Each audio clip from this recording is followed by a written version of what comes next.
Ouch! This is gonna hurt! I'm Andrei Mincov, the founder of Trademark Factory, and in this video I'm going to share my thoughts about yet another trademarking screw-up. This time around, it's someone trying to trademark Penn State Nittany Beer and Penn State Nittany Cigars.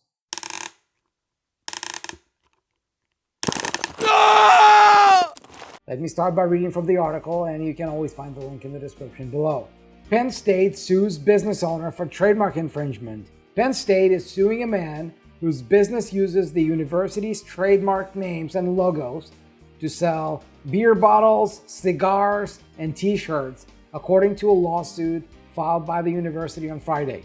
The suit, filed in U.S. Middle District Court, alleges Sports Beer Brewing Company has infringed on Penn State trademarks and engaged in a brazen, willful effort to exploit and trade on the fame and goodwill of the university. Paul Parshall of Naples, Florida, is named as defendant. In August 2016, Parshall filed to trademark Penn State Nittany Beer and Penn State Nittany Brewing Company with the Pennsylvania Department of State, according to the complaint. So he filed for a state trademark, all right? Not the federal trademark, state trademark. Additionally, in May 2019, Parshall successfully registered Penn State Nittany Cigars through the Illinois trademark system. So also through the state system, not the federal. In its suit, the university says Sports Beer Brewing Company was aware of the Penn State and Nittany Lion trademarks owned by the university. The suit alleges Parshall knew Penn State Nittany Beer and Penn State Nittany Brewing Company and Penn State Nittany Cigars would spark confusion with the university's registered marks, and Parshall's intent was to trade off of Penn State's goodwill and reputation. Well, no shit. That's pretty obvious. The university demands Parshall stop selling items with its name and logo, deliver all products with Penn State registered trademarks to the university, and pay statutory damages of up to $2 million to Penn State. So the usual suspects here. Stop the infringement, destroy the infringing products, and pay us some money. That's pretty much what every trademark infringement lawsuit is all about. According to its website, Sports Beer Brewing Company is an intellectual property holding company consisting of a portfolio of sports trademarks, registrations, and service marks for sports teams throughout the United States. The business sells products featuring various college and professional sports teams, logos, and names. Its website says it has obtained trademarks for all of its products that comply with Secretary of State regulations. So again, on the state level. And I'm going to comment on this in a little while. In 2017, Purdue University also took legal action against the business, according to Penn State's complaint. The Daily Collegian reached out to Parshall for comment on the lawsuit. According to Sports Beer Brewing Company's website, Parshall is the brewmaster of the business. Parshall registered to file the trademarks through Pennsylvania and Illinois trademark systems, rather than through the federal government. State trademark registration do not require a search process for rejections of infringement or likelihood of confusion with an existing mark, according to the complaint. In addition, marks that are filed through the state are not publicly published, so you can't oppose them. Because of this, university says there was no way it could have been publicly informed of Parshall's registration, and there was no process the university could have taken to challenge the registration. When you file your trademark on the federal level, the trademark examiner is going to look at it, and if everything looks good to the examiner, the trademark will be approved for publication. It will be published, and then it will open a very short period of time called the opposition period, when anybody can oppose the mark and ask the trademarks office to not register that brand. And with state trademarks, that process isn't there.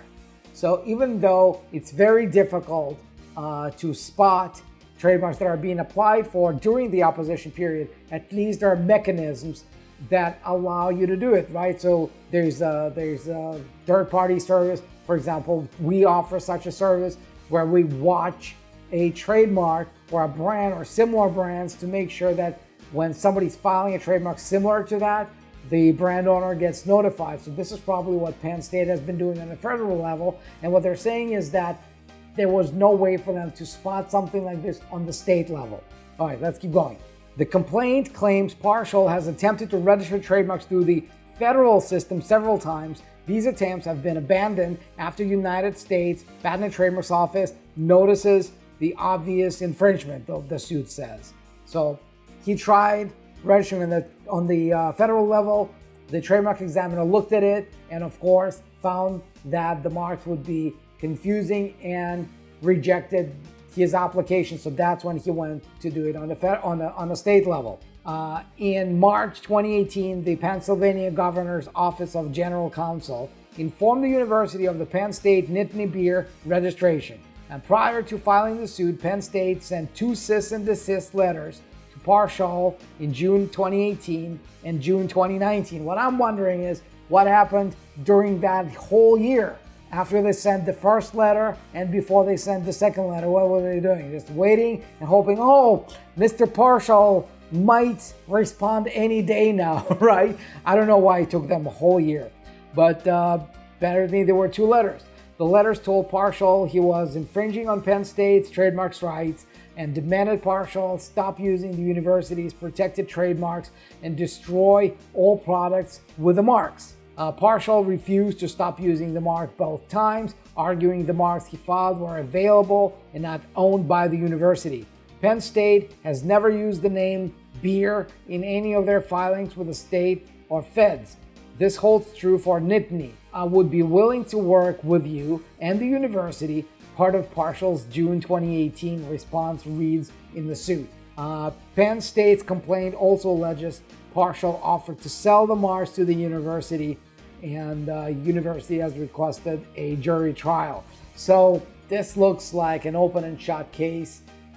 It's really, Partial does not have any meaningful defense.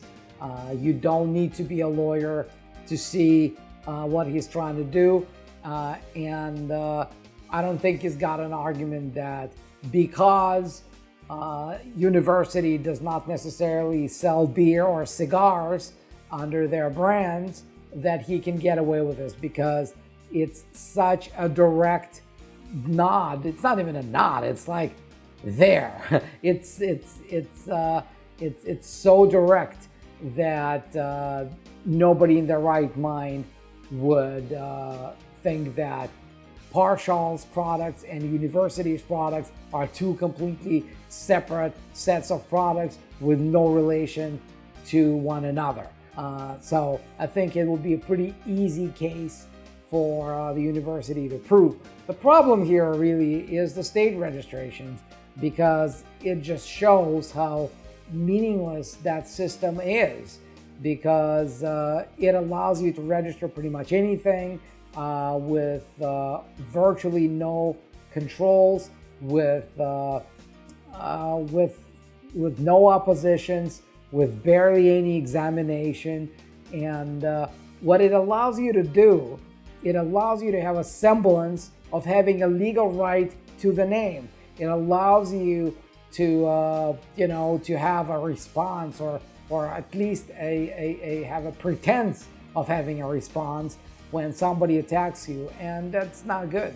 That's bad optics. So we'll see where this goes.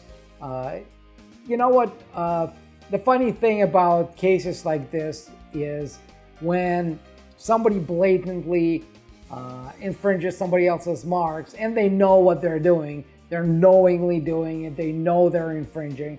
Sometimes they're the ones who want to go all the way through the court system and test it. They want to test all sorts of crazy arguments before the judge, right? They are the people who come up with Microsoft, when there was a guy who says Mike Rowe Soft, right? They are the ones who say, well, they named the product because of their dog. Their dog's name was Microsoft, or some other bullshit like this. So they're the ones who go and test the court system. And really they do it because even though they're trying to monetize somebody else's brands, they have no respect for somebody else's achievements, somebody else's accomplishments, somebody else's brands. And they usually end up being punished pretty badly unless at some point the real brand owner decides that they've had enough and they allow the defendant to go off the hook easily. We're going to see what's going to happen in this case, and if there's any public record of that, you'll find out about it in these videos. And to do that, make sure you subscribe and get notified whenever the next video goes live. And if you got a brand that you want to protect, if you want to have your brand trademarked with a comprehensive trademark search, one flat fee that covers everything from start to finish with a 100% money back guarantee, there's no other place you can do it other than Trademark Factory. So go to trademarkfactory.com and book your free call with our strategy advisors. And until then, we'll see you in the next video.